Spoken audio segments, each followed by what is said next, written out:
What's going on, YouTubers? Guddang 775, just a mom boy in Texas, back with another video. Today I'll be giving you folks my review of Avengers Infinity War. Alright, and if you folks haven't already seen the movie, stop watching this video right now because I'm gonna talk a few spoilers in this video. It's not gonna be a long video. I don't usually do movie reviews, but I felt compelled to do one because I used to be a big comic book guy, especially Marvel. Alright, after my divorce earlier, back in the early 2000s, I had a big comic book collection, but that got all wiped out, pretty much. I have a few comics left over, but not, very significant amount. I think I maybe have only about 5% of my collection left. That 5% is probably around 50 comics or so. That's pretty much all I have left. I had a good 500, I had a good 500 easy, so that was 10% I have left. Yeah, I had a good 500 comics that I had back in the day that I collected, and mostly Avengers comics, Thor comics. I was a big fan of 616 Thor, Adam Warlock stuff, space stuff, Annihilation Wave, Infinity Gauntlet series. I was a big fan of the old school Marvel stuff. So that's why I'm doing this video. So first off, let me tell you, was this movie the biggest Marvel movie to date? Okay, this movie was supposed to be the culmination of every single Marvel movie, starting with Iron Man, Avengers, the Thor movies, Captain America movies, Avengers movies, and Black Panther. Supposed to be the culmination of that, this leading up to this movie, and I think it delivers. It delivers big time, especially with finally giving us a really compelling, really convincing, really complex villain, as in Thanos. This Thanos is motivation is different from the 616 Thanos. 616, when I say 616, that's the default Marvel canon universe comic, okay? So when I say 616 Thanos, that's comic book Thanos. Okay, cinematic Thanos, that's this Marvel Universe Thanos. So 616 Thanos, motivation, please death. He wanted death to, not please death, he wanted death to notice him. So he went out and acquired the Infinity Gauntlet, wipe out half the universe so death could notice him. This Thanos is on a freaking batshit crazy humanitarian mission of sorts. He wants to wipe out half the population in the universe to help conserve resources so people won't be starving. People won't be struggling in life. Okay? Wipe out people and sentient beings indiscriminately. Randomness, you know. Old, sick, young, rich, poor. No discrimination. Complete wipeout of half the population of the universe. So it's sort of like I said, it's a batshit crazy, freaking really messed up humanitarian mission this Thanos is on. Alright? So that's the difference. And this Thanos is very powerful. He's powerful enough to solo multiple heroes at once. With the exception of the best character in the Marvel Universe, Thor. I said it. I am a Thor fanboy. Better than Hulk? Hulk? No, but seriously, Thor. Okay, I want to talk about Thor. Thor is a freaking badass. What the heck? Why did my Xbox turn on? Xbox, turn off. But Thor is a freaking badass in this movie. Thor takes a beating like never before. Alright, he takes a beating, big time. One, he gets beat down by Thanos. They don't show it, but he's on the ground like, messed up. And Hulk gets a beating too from Thanos. Hulk takes a beating so bad from Thanos, he gets physically overpowered by Thanos in the beginning of the movie. And Hulk turns into a little bitch. He doesn't want to come out for the rest of the movie. He's too scared.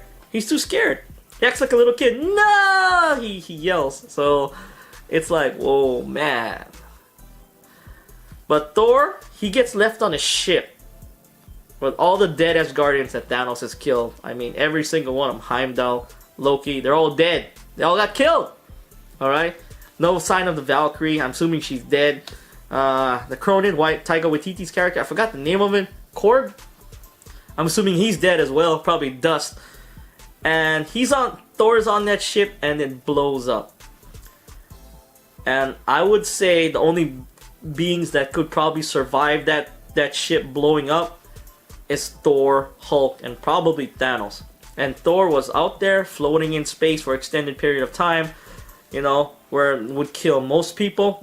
That shows that Thor can actually go into space without breathing, I guess.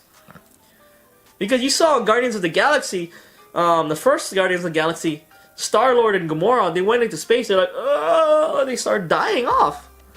Thor, he's floating in space, is like breathing, is like he's just knocked out, like he's just asleep. So he's like healing, he's recuperating from his wounds. Alright? He heals freaking fast. Not as fast as Wolverine, but he's healing fast. And the thing is, he has to go and forge a new hammer. A god-killing weapon of sorts. Something that could take on Thanos with the Infinity Gauntlet. Alright, so the Guardians pick him up. They find him floating in space. And he calls Rocket Raccoon, Rabbit, come here, Rabbit, Rabbit. Alright, Rabbit. That was hilarious. The Rabbit Party folks caught that. That was funny. Alright, so he goes off with Rocket and Groot to go forge a new weapon at Nidavellir. I can't pronounce it. I'll write it right here. Right there. Okay? So, he goes off and forges his hammer. The thing is, he has to restart the forge and you meet Peter Dinklage, I mean, the dwarf. Right? He's a dwarf, but he's freaking huge. Alright, this different realm. You know, after playing God of War, I mean, all the dwarves, I'm thinking, you know, little guy like that, but man, Peter Dinklage is like, holy crap, he's huge. So, they need to restart the forge to build him a new hammer. Okay, to melt the Asgardian Uru metal. Alright, the thing is, they get it started, but it can't be forged because the doors are closed. The doors need to be held open so the energy from the sun that's gonna melt the Asgardian metal, alright, can come through. The thing is, Thor holds the doors open, alright, and has the energy of a freaking sun pass through his body. Alright, it's freaking melting him. It's melting him, but he's there holding it like, ah! That by far is one of the best durability feats I've seen in comics. I mean, a freaking sun. Thor showing off his godlike durability there. That was fantastic. Okay? And like I said, Thor was my favorite character from the comics. So he was, you know, he held it open for a few minutes, then he collapsed, but just enough for the Asgardian metal to melt and be forged into the hammer, into the mold. That shows you Thor's body is more durable than Asgardian metal or Uru metal, magical metal, the same substance as the hammer. And deservedly so, in the comics, they show Thor carving out a hammer out of Asgardian Uru metal with his fingers, like that. That was in the comics. This Thor, I don't think is as strong, but he withstood the heat to melt the thing. The heart of a dying star. He withstood the heat. So, sure, he was messed up. He was dying after. He was all burnt, melted. But as soon as the hammer was forged, the thing is, it needed... They were looking for a handle, so Groot used a part of himself. Because he saw Thor dying, and I guess Groot was kind of attached to Thor. Especially since Thor knew Groot's language. He said, I'm fluent in... he's like, oh yes, I am fluent in Groot. It's like, wow, Thor could openly communicate with Groot at the beginning of the movie, which was I thought was a nice touch. Okay? And Groot was surprised. I think Groot was surprised. Or I could be making it up. I don't know. But yeah, I mean, Thor had his hammer forged. Not a hammer, axe. And this axe was Stormbreaker. And I was shocked, like, huh, wait a minute. You folks know Thor comics like I do. Stormbreaker's supposed to be Beta Ray Bill's hammer. Okay? It's like a hammer axe thing. the thing is, it resembled more of an axe. You sure it had a little flat side on this side, but the main part of the hammer was an axe. Okay.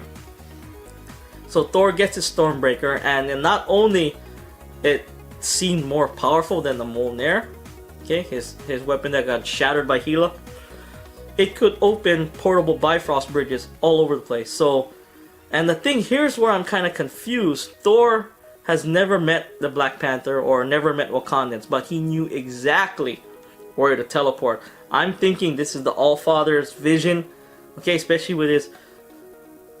Well, he got an eye back because Rocket gave him a robotic eye, but I doubt he could actually see with that eye. He could probably see with the eye, but I doubt he used it to know where the Avengers are battling on Earth. He just knew they were on Earth. Now, I have no idea how he knew to teleport to Wakanda. Alright, I'm pretty sure he's using that All-Father vision thing. So he is already king of Asgard, and he has the Stormbreaker, the king's weapon.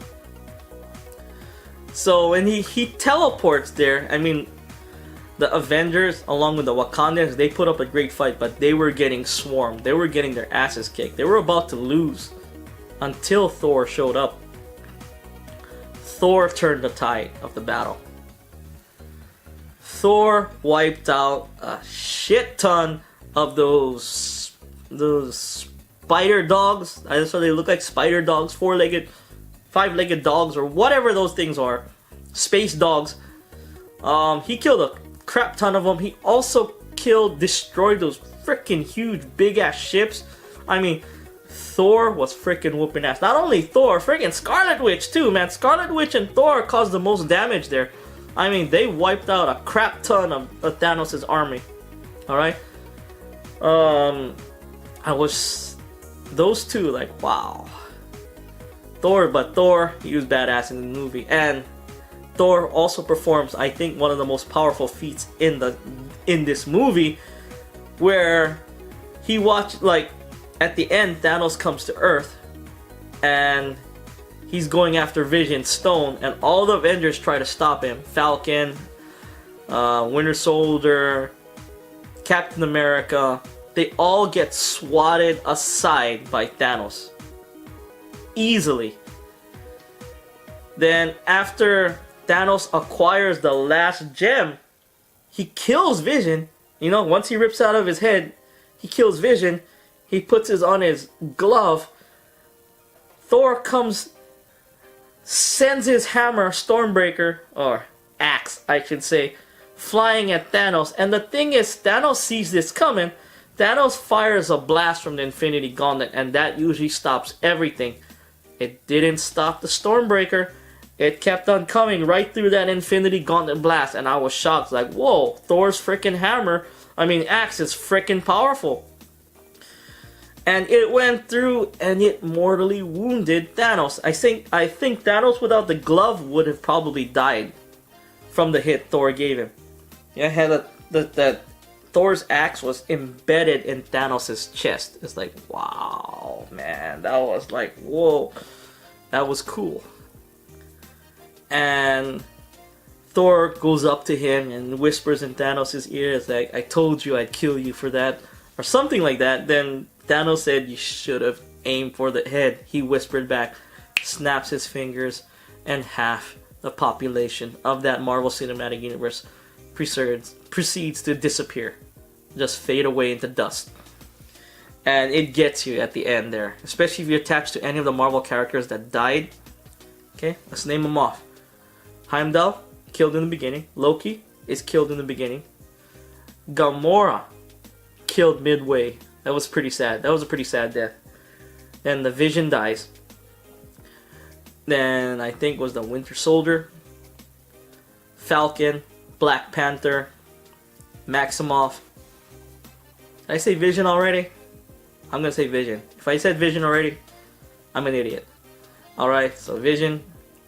Let's see, who else? Peter Quill, Drax, Mantis, and then I think the most heartbreaking death was probably Spider-Man. Spider-Man's death was like, whoa. Okay, he was there, like, It's like, no, I don't feel so good. You know, he's there. He's like about to tear up. It's like, no, I don't want to die. I don't want to die. And you feel for the kid because this kid is inexperienced compared to the other Avengers. This kid's only been in a few really hardcore battles. And this kid is like, no, I don't want to die. And he goes to Tony, goes into Tony's arm and collapses in Tony's arm and fades away. And Tony is like, and the mojo between the two, I think, is I'm getting like a feeling like an adoptive father and adoptive son. That's what it feels like between the two, the way they act. The thing is, I mean, Tony is just like heartstrong. I mean, I don't know what Tony's thinking, but man, he was out of it pretty much at the end of the movie, and he's probably gonna turn that laser focus to try and get back to Earth because Tony, he's trapped on Titan along with Nebula of all people. So it's like, whoa. And they're probably gonna find a way off that planet, especially with Nebula there. He's gonna tinker with something to build something to come back to Earth. I'm pretty sure he's gonna do that. But man, yeah. Thanos wins. Props to the Marvel Universe or Disney, alright? And letting the Marvel Universe kill off that many heroes. Okay, this is the Empire Strikes Back of the Marvel Universe. Or the Clone Wars, you know? Attack of the Clones, I mean, the third Star Wars movie where all the Jedis get wiped out. It's like that. Alright, this is the feeling I get from this movie. And I went into this movie already knowing that Avengers are gonna die. I already know. If you read the comics or anything familiar with the comics, you already know that some Avengers were gonna die. But the thing is, it's pretty much left with the original team of Avengers that are still alive. You got the Hulk, Iron Man, but Iron Man's on another planet. He's on Titan. Captain America, Black Widow, Hawkeye, he wasn't there. I don't know if he died or dissipated. Thor's there. Oh, Rocket, poor Rocket, man. He watched Groot die. It's like right in front of him. So Rocket's there now. I was like, what's going on? I mean, and a bunch of Wakandans die. So yeah, it was great. They kind of sticking close to the story, the comic book there, where people get wiped out.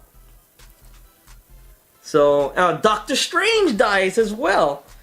And the thing is, Doctor Strange, you know, he gives Thanos the Infinity Stone because he went through all the timelines. He went through like 14 million timelines to look at all the outcomes. And he said they only win one out of millions.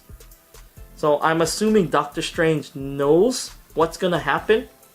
Or before he dissipates, he creates, like in the comics, Doctor Strange, along with Warlock, they do some kind of magic to where he puts some of the Avengers into a pocket dimension, into the Soul World. I'm pretty sure the Soul Stone. So I'm thinking Doctor Strange does something like this before he dies, but I don't know. That's speculation only. And at the end of the movie, there's an end credit scene. Folks saw it. Nick Fury and Maria Hill, they both die as well. They disappear into midair. The thing is, before Nick Fury disappears into midair, he has this pager, old school pager, but all this weird looking tech on it. And he sends out a text, and what pops up is Captain Marvel logo on there. Captain Marvel, folks know, the movie's already being filmed. Brie Larson is Captain Marvel. So she's supposedly going to be the most powerful being on Earth. Now, power does not mean strength. Power can mean like total package, alright? Hulk is probably the most strongest.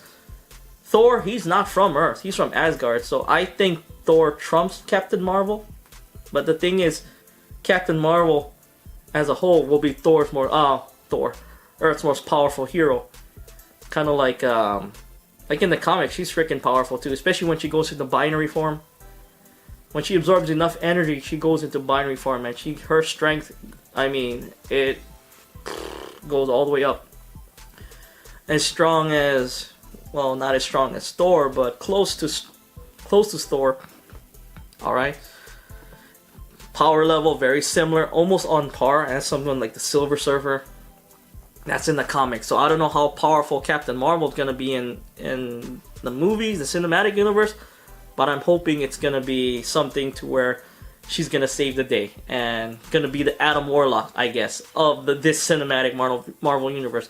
Because Adam Warlock is a dude who helps out and pretty much saved the Marvel universe in the Infinity Gauntlet series. I think Miss Marvel is gonna be the Adam Warlock because Adam Warlock's not due out until Guardians 3 at least. So if I were to give this movie a rating, where 1 being absolute garbage, horse piss trash, alright, and 10 being the best thing ever, I mean the best thing ever since the day I was born, alright? This movie gets a 10 out of 10 in my book. It's that good, alright? I mean, I'm a big comic book guy, so I'm probably a little biased here. But yeah, it gets a 10 out of 10 in my book.